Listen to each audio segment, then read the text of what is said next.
नमस्कार दोस्तों। अगर हम आपसे पूछें कि देश का सबसे अमीर शख्स यानी इंडियाज रिचेस्ट पर्सन कौन है, तो यकीनन आपका जवाब होगा मुकेश अंबानी।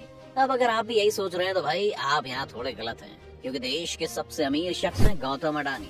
मुकेश अंबानी की बादशाहत को सीधी टक्कर देकर आज गौतम अडानी का वर्चस्व देश के सबसे अमीर और सबसे बड़े बिजनेस टाइकून के तौर पर दर्ज हो चुका है।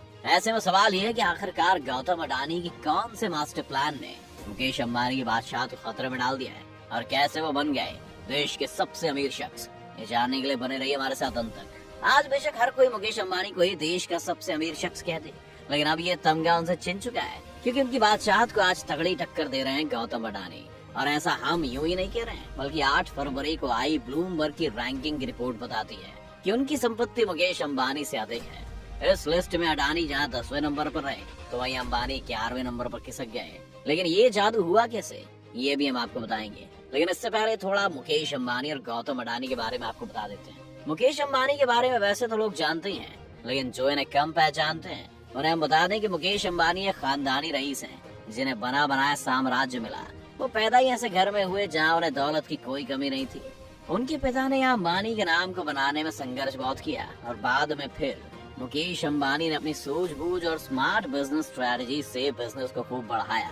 ये तो बात हुई मुकेश अंबानी की, लेकिन बता दें कि अंबानी जैसा साम्राज्य अडानी को नहीं मिला, बल्कि अडानी पैदा हुए एक सामान्य परिवार में, जिनके पिता पेशे से व्यापारी थे, जो कि कपड़ों का छोटा मोटा व्यापार करते थे। हर पिता की तरह उनके पिता भी चाहते थे कि गौतम उनके काम में हाथ बढ़ाएं, लेकिन गौतम अडानी को कपड़े के व्यापार में कोई खास दिलचस्पी नहीं थी। उनके सपने बड़े थे, वो कुछ बड़ा करना चाहते थे। इन्हीं सपनों के पीछे भागने के लिए गौतम अडानी ने गुजरात यूनिवर्सिटी में चल रही अपनी कॉमर्स की पढ़ाई बीच में ही छोड़ दी और मैं 16 साल की उम्र में वो पढ़ाई अधूरी छोड़कर मुंबई पहुंच गए। पिता के व्यापार को आगे बढ़ाने के बजाय गौतम अडानी ने हीरो के व्यापार में हाथ आजमाने का मन बनाया। मुंबई के मशहूर डायमंड सप्लायर महिंद्रा ब्रदर की कंपनी में उन्हें पहली नौकरी मिली, जहां वो हीरे को परखते परखते अपने अंदर की क्वालिटी को भी परख रहे थे। इसके बाद उनके दिमाग में खुद के लिए कुछ काम करने का आइडिया आया और उन्होंने खुद का बिजनेस शुरू करने के बारे में सोचा। साल 1981 में गौतम अडानी मुंबई से वापस गुजरात लौट गए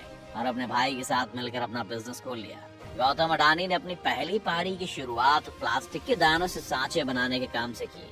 अपने इस बिजनेस को 7 साल देने के बाद कारोबार जगत में गौतम अडानी ने पहला बड़ा कदम साल 1988 में रखा, जब उन्होंने अपनी पहली कंपनी अडानी एक्सपोर्ट्स की स्थापना की। ये कंपनी महज 5 लाख रुपए से शुरू हुई थी, जो आज अडानी इंटरप्राइजेस के नाम से जानी जाती है। गौतम अडानी के सपने काफी ऊंचे थे, जिन्हें पूरा करने के लिए अडानी ने कड़ी मेहनत की और कई सारे बिजनेस में हाथ डाला, चाहे वो एयरपोर्ट, बंदरगाह या फिर ग्रीन एनर्जी जैसे कई दूसरे बिजनेस हो। जिस किसी भी बिजनेस में अडानी ने हाथ डाला, वो आज सोना बनकर ही निकला।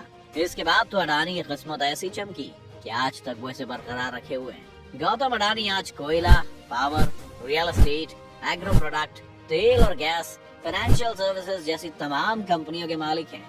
आलम यह कि आज हर अलग अलग फील्ड में उन्होंने अपने पैर जमा रखे हैं, जिसके चलते साल 2021 में गौतम अडानी ने कमाई के मामले में करीब 12 अरब डॉलर की छलांग लगाई थी। इस जबरदस्त इजाफे का ही नतीजा था कि कुछ ही महीनों में अडानी और अंबानी के बीच एशिया के सबसे अमीर शख्स की गद्दी को लेकर होड़ भी मचने लगी, जिस पर लगभग अंबानी का ही कब्जा रहा। लेकिन वक्त के साथ साथ अडानी अपनी शोहरत में इजाफा करते चले गए और आज वो देश के सबसे अमीर शख्स का ताज अपने सर पर सजाए हुए हैं। अब आप सोच रहे होंगे कि इसमें क्या खास है, जबकि रिलायंस का वर्चस्व भी दुनिया भर में फैला हुआ है।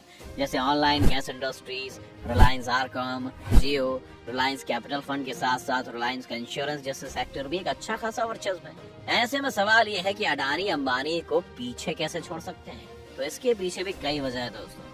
दरअसल गौतम की दौलत बढ़ने की एक जो सबसे बड़ी वजह है वो ये है कि गौतम अडानी की एक और कंपनी अडानी विल्मर का शेयर बाजार में लिस्ट होना, जिसके बारे में हम आपको आगे बताएंगे। यहाँ में सबसे पहले ये जान लेना चाहिए कि अडानी ग्रुप की 6 कंपनीज पहले ही शेयर बाजार में लिस्टेड हैं, जिसमें Adani enterprises, Adani port and special economic zones, Adani transmission, Adani power, Adani total gas और अडानी ग्रीन एनर्जी शामिल है। जिसके बाद अडानी ग्रुप की 7 कंपनी भी शेयर बाजार में लिस्ट हुई हैं। बीते 2 साल में गौतम अडानी ने ग्रीन एनर्जी और इंफ्रास्ट्रक्चर में अपना बिजनेस लगातार बढ़ाया है, जिससे अडानी की कुछ कंपनियों के शेयर मार्केट में कुछ 600% तक बढ़े हैं।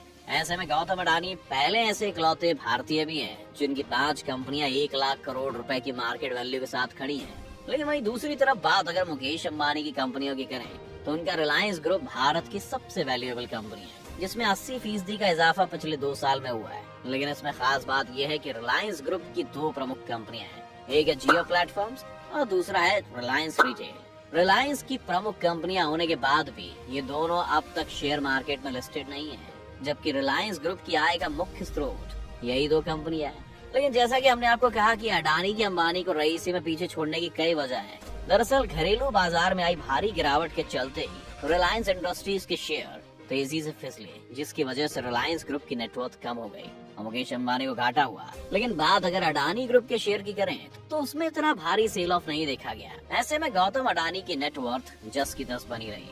मार्केट में इस फ्लक्चुएशन की वजह से ही गौतम अडानी कमाई के मामले में रिलायंस ग्रुप के मालिक मुकेश अंबानी से आगे रहे, जिसके चलते वो देश के सबसे अमीर शख्स बने।